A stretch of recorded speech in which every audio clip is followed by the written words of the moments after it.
parler sur les événements à caractère eschatologique. Ça veut dire, nous parlons des choses à venir. Nous parlons des choses qui viendront. Parce que comme nous avons dit le 2 dimanches précédents, la Bible dit dans 1 Corinthiens chapitre 15, verset 19, la Bible dit, si c'est seulement dans cette vie que nous espérons en Christ, nous sommes les plus malheureux de tous les hommes. Amen. Nous ne devons pas croire en Dieu tout simplement pour les choses de ce monde. Nous ne devons pas croire en Dieu tout simplement pour cette vie terrestre. Il n'est pas mauvais. Il n'est pas un péché de venir à l'église, chercher Dieu, chercher l'intervention de Dieu pour ton mariage, pour tes enfants, pour ton travail, pour tes papiers, pour ta situation administrative. Il n'est pas mauvais, il n'est pas un péché. Parce que Dieu lui-même dit quelque part, demandez et vous recevrez. Il n'est pas un péché. Mais il serait presque désolant que de venir à l'église tout simplement pour ces choses-là. Parce qu'au-delà de ces biens matériels, il y a un Dieu qui existe. Et il a préparé pour nous des choses beaucoup plus grandes, beaucoup plus belles, beaucoup plus intéressantes. Et cette chose-là principale, c'est le fait de rester avec lui pour l'éternité. J'aimerais dire à quelqu'un ceci. Pendant le séjour de notre Seigneur sur la terre, il a opéré beaucoup de miracles. Il a guéri les malades. Il a ressuscité les morts. Il a donné aux gens à manger et à boire. Mais laissez-moi vous dire ceci. Il y a certains qui ont été ressuscités mais qui sont morts quand même. Même pas certains, tous. Mais Jésus-Christ a ressuscité, ils sont morts quand même. Alléluia. Et même certains qui ont mangé du pain que Jésus avait multiplié, ces jours-là, devant Pilate, ils ont crié, crucifiez-le. Alléluia. C'est-à-dire nous pouvons recevoir de Dieu le bien de ce monde, mais cela ne nous garantit pas forcément le ciel. Cela ne nous garantit pas forcément le fait de vivre l'éternité à ses côtés. Bien-aimés dans le Seigneur, comme nous l'avons dit pendant 2 ou 3 dimanches, nous devons le savoir qu'après cette vie, il y a une autre vie qui nous attend. Amen. Tout ne se résume pas ici par terre ou sur terre. La Bible dit ceci, il est réservé à tout un chacun de mourir une seule fois. Après quoi vient le jugement. Bien-aimés dans le Seigneur, par rapport à tout ce que nous faisons ici, nous devons le savoir qu'après cette vie, il y a une autre vie. Qui a dit Amen bien. Amen. Après cette vie, il y a une autre vie. Voilà pourquoi nous avons beaucoup insisté sur le fait de nous rappeler et nous avons beaucoup enseigné sur l'enlèvement de l'Église, sur ce qui va se passer avant et durant l'enlèvement de l'Église et même après l'enlèvement de l'Église. Nous avons parlé ici de l'Antichrist, nous avons parlé ici de la grande tribulation, nous avons parlé le dimanche passé de 2 témoins qui viendront. Mais ce matin, j'aimerais essayer d'équilibrer les choses. Parce qu'il y a quelqu'un qui m'a dit, pasteur, les prédications de ces derniers temps, ça nous fait peur. Alléluia. Non, mon but, ce n'est pas de vous faire peur. Loin de là. Mon but, c'est que chacun de nous puisse prendre conscience. Parce que, Yaya, tu peux demander à Dieu le mariage, les voitures, tout ce que tu veux. Tu peux même les obtenir. Mais laisse-moi te dire, personne ne va être enterré avec des véhicules, avec des maisons. Non. Quand tu seras enterré, tu vas tout laisser. Et ton mari ne va pas t'accompagner au cimetière. Ta femme ne va pas t'accompagner là dans la tombe. Alléluia. Si Dieu te le donne, comme nous avons lu dans l'Ecclésiaste, réjouis-toi avec ta femme, réjouis-toi avec ton mari. Mais sache-le, retiens-le, qu'un jour, tu seras avec toi-même au jugement. Toutes ces choses-là passeront. Alléluia. Donne-moi un bon amen, encourage-moi ce matin. Toutes ces choses-là finiront par passer. Mais il est très important que tu sais, vous savez, la vie a ses réalités. La vie a ses réalités. Il y a des gens qui ont beaucoup prié pour avoir un mariage, pour avoir une femme, pour avoir un mari. Et dès qu'ils ont eu le mari ou la femme, qu'est-ce qui s'est passé? Rien du tout. Il y a certains même qui ont rétrogradé. Il y a certains même peignoirs à cause il y a voiture, à cause de tout cas, à cause il y a l'Ibala. C'est-à-dire, il était Depuis qu'il s'est marié, au lieu de vivre le paradis, il commence à vivre l'enfer. Alléluia. Toutes ces choses-là, ce n'est pas primordial. La chose qui est primordiale, c'est, je le répète encore, avoir une bonne relation avec Dieu. Donne-moi un bon amen. Avoir une bonne relation avec Dieu. Voilà pourquoi même la Bible nous rappelle ceci. La Bible dit, recherchez premièrement. Il y a un deuxièmement. Il y a un troisièmement. Et ce n'est pas un péché. Mais la Bible nous rappelle seulement que premièrement, nous devons d'abord rechercher le royaume des cieux et sa justice. Ainsi, toutes les autres choses viendront. Mais viendront comme par accessoire. Mais la priorité, c'est d'abord d'avoir une bonne relation avec Dieu. Nous étions en train de parler hier avec ma belle-sœur, Maman Noël. Et elle nous racontait un peu une histoire, ce n'est pas un secret, donc je peux la répéter. Il y a une de ses amies qui a invité son mari depuis l'Afrique. Le mari a quitté l'Afrique, il est arrivé rejoindre sa femme en Italie. Le mari est arrivé au mois de novembre et au mois de février, le mari est mort. Est-ce que tu m'as compris? Tu invites le mari depuis l'Afrique avec toutes les démarches qu'il y a.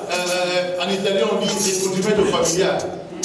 Ici, on dit comment? Regroupement familial. Vous imaginez les démarches, tout ça. Et tu es content, chérie Azoya, il arrive. Tu regardes tous les tas de galères là que tu as fait. Finalement, l'homme va arriver. Mais 4 mois après, il meurt.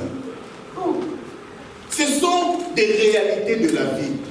Maintenant, si tu crois en Dieu simplement pour le mariage, la Bible dit Dieu le plus malheureux de tous. Il y a même certains, j'ai vu certaines vidéos sur Facebook où le mari est mort le jour même du mariage. Bien aimé dans le Seigneur, il n'est pas un péché de prier Dieu pour toutes ces choses-là. Mais retenez-le, ce n'est pas ça qui est prioritaire. Ce n'est pas ce qui est prioritaire. Ce qui est prioritaire, c'est d'abord avoir une bonne relation avec Dieu. N'hypothèque pas ta relation avec Dieu à cause d'un homme, à cause d'une femme, à cause du travail, à cause des véhicules. C'est des accessoires. Et une bonne relation avec Dieu. C'était ça le but de mon message. Ce n'est pas de vous faire peur, mais de vous rassurer qu'après toutes ces choses-là, il y a une autre vie qui nous attend. Alléluia. Mais pour être équilibré ce matin, je vais prêcher, si je dois donner un sous-thème, je donnerai en attendant l'enlèvement. Dis un peu à ton voisin, en attendant l'enlèvement. Bien-aimé dans le Seigneur, oui, il est important de savoir que cette vie passera. Mais avant que cette vie ne passe, nous avons quand même une vie que Dieu nous a donnée. Et par rapport à cette vie, il est très important de savoir que Dieu aussi attend certaines choses de notre part. Alléluia. Je me rappelle vers les années 94-95, quand le pasteur Alliance, qui est mon père spirituel, vous le savez, quand il nous enseignait ces choses sur l'enlèvement, sur la fin du monde, il y a certains amis qui ont décidé de ne plus aller étudier. Il y a certains amis qui ont décidé d'abandonner l'école parce qu'ils ont dit à quoi ça sert. Parce que de toutes les façons, Jésus revient bientôt. L'enlèvement sera là. À quoi ça sert d'aller étudier? Parce que de toutes les façons, Jésus revient bientôt. Oui, Jésus revient bientôt. Mais en attendant, il veut que tu vives. Donne-moi une amen. En attendant, il veut que tu étudies. En attendant, il veut que tu travailles. En attendant, il veut que tu fasses tout ce que tu peux faire, mais pour sa gloire. Donne-moi un bon amen. La Bible dit, dans le livre de Matthieu 24, que nous avons lu, la Bible dit, ce qui arriva du temps de Noé, arrivera de même à l'avènement du Fils de l'homme. Car dans le jour qui précédèrent le déluge, les hommes mangeaient. Aide-moi dire manger. Les hommes buvaient, se mariaient leurs enfants. Quand nous lisons ce texte, nous ne devons pas seulement prendre cela de manière péjorative. Nous devons prendre cela de manière péjorative, voulais-je dire. Nous ne devons pas prendre cela de manière négative. Non. Le fait de manger et de boire n'est pas un péché. Alléluia. Tu ne peux pas commencer à t'enfermer, à ne rien faire, parce que le pasteur a dit bientôt sera l'enlèvement. Nous sommes prêts pour l'enlèvement. Non. Ceux qui mangeaient et qui buvaient, y compris Noé, même si Noé bâtissait l'arche, mais ça ne l'empêchait pas de manger, il mangeait quand même. Et la preuve aussi, c'est que même Noé n'est pas entré seulement lui avec sa femme. Mais la Bible dit qu'il est entré, lui, sa femme, ses enfants et les femmes de ses enfants. Donc même lui aussi était marié, même lui aussi mariait ses enfants. Est-ce que quelqu'un me saisit? Le fait d'attendre l'enlèvement ne doit pas nous pousser à croiser les bras. Ne doit pas pousser le jeune à ne plus étudier. Non, nous devons étudier, nous devons travailler, nous devons faire tout ce que nous faisons. Mais nous devons avoir conscience, dans tout ce que nous faisons, que nous serons jugés. Amen. Dieu n'est pas contre le fait de nous marier. Dieu n'est pas contre le fait de manger. Je dirais même, mange bien. Je dirais même, marie-toi bien. Ce n'est pas un péché. La Bible dit, réjouis-toi avec la femme de ta jeunesse. Alléluia. Ce n'est pas maintenant tu vas dire à maman, oh, elle ne me touche pas, je me sanctifie. Non, réjouis-toi. Alléluia. Réjouis-toi, sois à l'aise, bénis le Seigneur. Vous savez, il y a certaines choses, si tu les rates ici, tu ne les retrouveras plus jamais. Alléluia. Est-ce que quelqu'un me comprend? La vie chrétienne n'est pas une vie qui doit nous amener forcément à des stress. Ce n'est pas ça le but de Dieu. La volonté de Dieu, c'est que nous puissions être des gens épanouis sur la terre. La volonté de Dieu, c'est que nous puissions être des gens, des personnes heureuses sur la terre. Voilà pourquoi j'aimerais te conseiller. Étant que chrétien, parfois la vie est courte. Ecclésiaste dit ceci. Ecclésiaste dit ceci, et nous l'avons lu. Dans Ecclésiaste 9, la Bible dit, pendant que tu vis, fais tout ce que tu peux faire. Parce que c'est la portion que Dieu t'a donnée sur la terre des hommes. Il est dit exactement ceci. Jouis de la vie avec la femme que tu aimes pendant le jour de ta vanité que Dieu t'a donné sous le soleil. Il continue en disant, tout ce que ta main trouve à faire, avec ta force, fais-le. Il n'y a ni œuvre, ni pensée, ni science, ni sagesse dans le séjour de mort. Dans le séjour de mort, tu ne pourras plus jouir d'une femme. Quelqu'un m'a posé une question, pasteur, mais quand on va se retrouver après la mort, est-ce que je vais encore reconnaître que ma femme ou mon mari? J'ai dit parce que si tu ne réjouis pas de ta femme aujourd'hui, après la mort c'est fini. Si tu ne réjouis pas de ton mari aujourd'hui, après la mort c'est fini. Quand nous serons ressuscités, nous ne serons plus comme nous sommes aujourd'hui. Alléluia. Alléluia. Est-ce que vous me comprenez? Nous ne serons plus tels que nous sommes là aujourd'hui. Nous serons des êtres spirituels. C'est maintenant que nous devons nous réjouir. Mais je le répète encore, nous devons nous réjouir dans le Seigneur. Amen. Et je prie le Seigneur qu'il te donne le temps de te réjouir. Que ta vie ne soit pas une vie de pleurs tous les jours, mais que ta vie soit une vie de joie. Que tu puisses rire. Que le matin tu ris. Vous savez, parfois rire doit être une décision. Vous savez, la vie parfois nous amène à pleurer. La vie parfois nous amène à vivre des situations compliquées. Mais laisse-moi te dire, toi étant enfant de Dieu, tu sais une chose, que j'ai un temps court sur la terre. Je dois bénir mon Dieu, travailler pour mon Dieu, mais je dois aussi me réjouir. Même si les gens cherchent à te mettre dans un coin pour que tu sois malheureux, il y a refus de ça. Réjouis-toi, parce qu'après la mort, il n'y a plus de joie, il n'y a plus de réjouissance, comme qui dirait.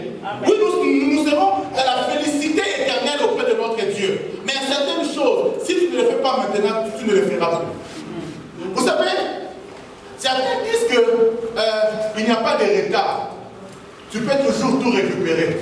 Mais laisse-moi te dire, Il y a certaines choses, si tu ne les fais pas maintenant, à un certain âge, tu ne pourras plus les faire. Donne-moi bon amen, non? Amen. Il y a une danse que les enfants dansent maintenant, là, ils jouent avec. J'étais avec mon fils Ben et je lui ai dit, apprends-moi un peu à faire ta danse là que tu fais. Et j'ai essayé. J'ai pas pu. Mais lui, quand il le fait là, c'est très facile. Mais moi, j'ai essayé là. J'ai dit, mais comment vous faites? Parce que là, je n'ai plus là. Là, il faut moi, ça mon ennemi. Alléluia. Mais tu vois, à son âge, il bouge tranquillement. Et il a dit, pasteur, pasteur là-haut. À la maison, je suis papa. Alléluia. Il y a certaines choses, si tu ne les fais pas maintenant, tu ne les feras pas plus tard. Voilà pourquoi je prie le Seigneur, durant le reste de ta vie sur terre, que tu puisses te réjouir. Je loue les pleurs de ta vie au nom de Jésus. Je loue les pleurs de ta vie au nom de Jésus. Même dans le mariage, Yaya, apprends à te réjouir. Je peux parler au mari pendant quelques instants. Il y a certaines choses, ça ne vaut même pas la peine que vous restiez en colère pendant une semaine, 2 semaines. Yaya, vous ratez des jours pour faire pour rien. Vous comprenez pas? Vous ratez les temps, vous fâchez. Après quoi? Après une semaine, après 2 semaines, vous vous réconciliez encore. Mais là, vous avez raté, vous avez perdu du temps pour rien. Et les temps là que vous avez perdu, vous ne les récupérez plus jamais. Alléluia. Amen. Parce que ne pensez jamais qu'après la mort, là-bas au ciel, tu vas commettre les crayons là pour celui qui les a. C'est maintenant. Alléluia. Et ce n'est pas un péché. Dieu veut que tu puisses te réjouir. Dieu veut que tu sois à l'aise. Dieu veut que tu étudies. Dieu veut que tu travailles. Voilà même pourquoi j'irai plus loin en disant ceci. Dieu a donné à chacun de nous des talents. Et si quelqu'un n'utilise pas à bon escient ses talents, il peut aller en enfer.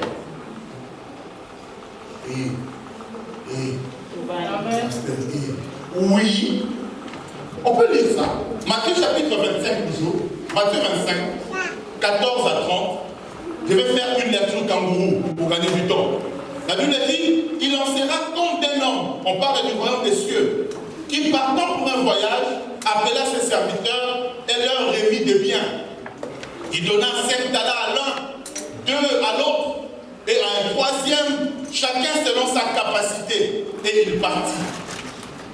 La Bible dit, je suis maintenant au verset 20. Celui qui avait reçu 5 talents s'approcha en apportant 5 autres talents et il dit, Seigneur, tu m'as remis 5 talents et voici j'en ai gagné 5 autres. Son maître lui dit, c'est bien, bon et fidèle serviteur. Tu as été fidèle en peu de choses, je te confierai beaucoup. Entre dans la joie de ton maître. Je vais au verset 24, pardon. Celui qui n'avait reçu qu'un talent s'approcha ensuite et il dit, Seigneur, je savais que tu es un homme dur, que tu moissonnes où tu n'as pas semé, que tu amasses où tu n'as pas vanné. J'ai eu peur et je suis allé cacher ton talent dans la terre. Voici, prends ce qui est à toi. Son maître lui répondit, serviteur méchant et paresseux, tu savais que je moissonne où je n'ai pas semé, que j'amasse où je n'ai pas vanné. Il te fallait donc remettre mon argent au banquier et à mon retour, j'aurais retiré ce qui est à moi avec un intérêt. Verset 28, ôtez-lui donc les talents et donnez-le à celui qui a les 10 talents. Car on donnera à celui qui a et il sera dans l'abondance. Mais à celui qui n'a pas, on ôtera même ce qu'il a. Le serviteur inutile, jetez-le dans les ténèbres du dehors, où il y aura des pleurs et des grincements.